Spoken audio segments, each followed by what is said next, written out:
Overlord começa com um ar de solidão, já que Momonga é o único ali. Seus amigos, as pessoas com quem jogou durante anos, não tinham mais tempo para lugar em Yggdrasil, nem sequer para acompanhar o jogo em seus últimos momentos. Naquele momento, a única companhia de Momonga eram seus NPCs, que seguiam suas ordens sem retrucar. A grande tumba de Nazarick, outrora grandiosa e alvo de admiração, agora era apenas solitária. As horas tornaram-se minutos e os minutos segundos.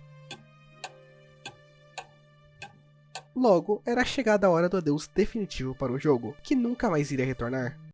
Ou ao menos era isso que deveria acontecer. Para a surpresa de Momonga, ele não foi desconectado do jogo. Ou melhor, estava agora mais imerso nele do que nunca. Os comandos não mais funcionavam. Os NPCs agora tinham personalidade própria, e a grande tumba de Nazarick estava em um lugar desconhecido. Restava para Momonga, que agora herdou o nome da guilda Ainswolgun para si, entender o que aconteceu e procurar outros jogadores, na mínima possibilidade de algum deles ter vindo para o mundo também, nem que se faça necessário dominar o mundo para isso. Esse é o início e a premissa de Overlord. Se você achou isso nem que seja minimamente interessante, eu convido a assistir esse vídeo. Eu sou o Pato e nesse vídeo irei analisar Overlord, um isekai com vários mistérios.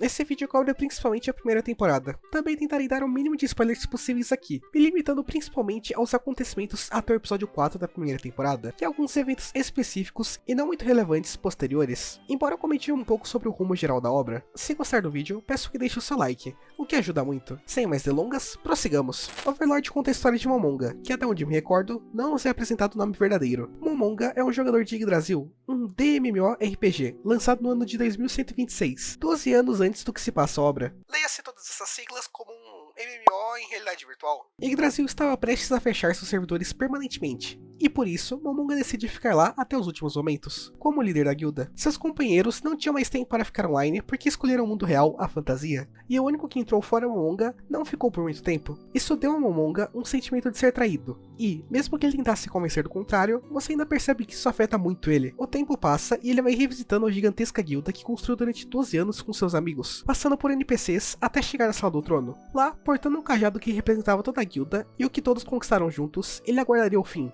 Até o último segundo. Mas o que chegou não foi um fim, mas sim um recomeço. Tirando a cena com Albedo, o primeiro episódio é ótimo com seu ar desolado no início, e a falta de explicação sobre o que está acontecendo, que ajudem muito a manter os mistérios do anime e torná-los interessantes. Coisa que não teria acontecido se um deus viesse e falasse: você vai entrar no mundo do jogo. O fato do pontapé inicial na história ter acontecido sem motivo, torna os mistérios instigantes. Momonga inicialmente age com muita cautela para com os NPCs, que agora eram vivos. Cautela essa que é muito mais evidente na novel, mas ainda perceptível no anime. Ele não sabia se os NPCs eram leais, coisa que sim, eles eram. Antes de começar a falar sobre os NPCs, eu preciso dar um contexto melhor. A guilda Ainswolgun no jogo era uma guilda de não-humanos, o que fica bem evidente já que o próprio Ains é um esqueleto. Sua base é o calabouço conhecido por a Grande Tumba de Nazarick, que foi tomado por eles. Inclusive na novel há uma citação que diz que Nazarick, enquanto base da guilda, suportou a maior ofensiva militar realizada em todo o jogo, com mais de 1500 jogadores de várias guildas perecendo no local, tornando-se uma verdadeira lenda.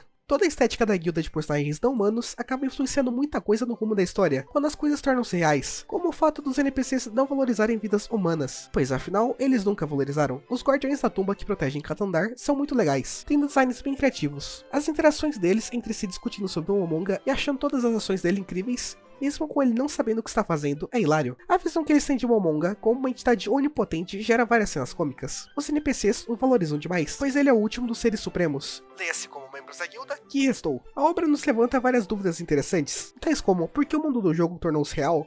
Existem pessoas que podem, de fato, representar uma ameaça a Nazarick? Quais são as consequências de Momonga, aos poucos, perder as emoções humanas? Esse último impacta muito na história, junto do fato de Nazarick só possuir não-humanos, faz com que o mundo acabe, no fim das contas, enxergando Nazarick como vilão, coisa que é uma das discussões centrais da obra. Desde os primeiros segundos, o anime faz questão de nos mostrar o quão forte o protagonista é, reafirmando isso diversas vezes no decorrer da obra, para sabermos que, quando ele entra em combate, é quando a luta finaliza. O que o mundo faria contra um monstro desses? Na primeira temporada isso não tem tanto foco, mas posteriormente o anime adentra nessa realidade, nos fazendo ver as coisas de diferentes pontos de vista. Mas ainda nela, podemos ver cenas de aliados do Momonga devorando humanos, ou mesmo a cena do Mer, que era simplesmente um personagem fofo, inocente até então, esmagando a cabeça de um humano sem sentir remorso. ênfase aqui para o início da novel, onde o protagonista é retratado como a morte em sua primeira aparição, coisa que não está muito distante.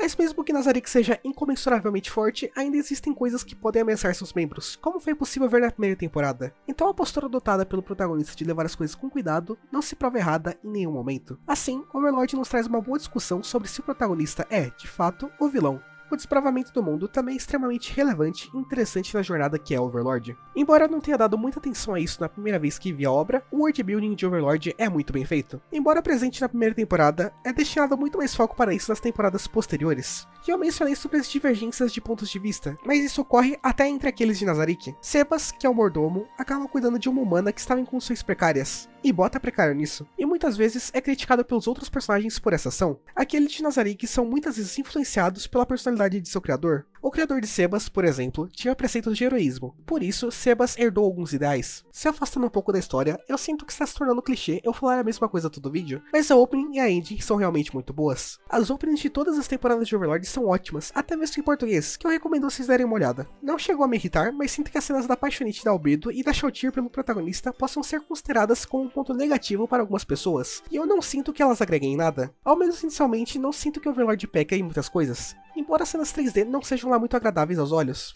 No geral, se você gosta de iluminação mundial, isekais, mistérios ou obras com protagonista forte, recomendo Overlord, creio que não irá te decepcionar. E se gostar de ler, recomendo a Light Novel. Ainda estou no início dela, mas ela oferece uma experiência muito mais completa que o anime, e é muito bem escrita. E bem, muito obrigado por me assistir até aqui, eu sou o Pato, e eu me despeço.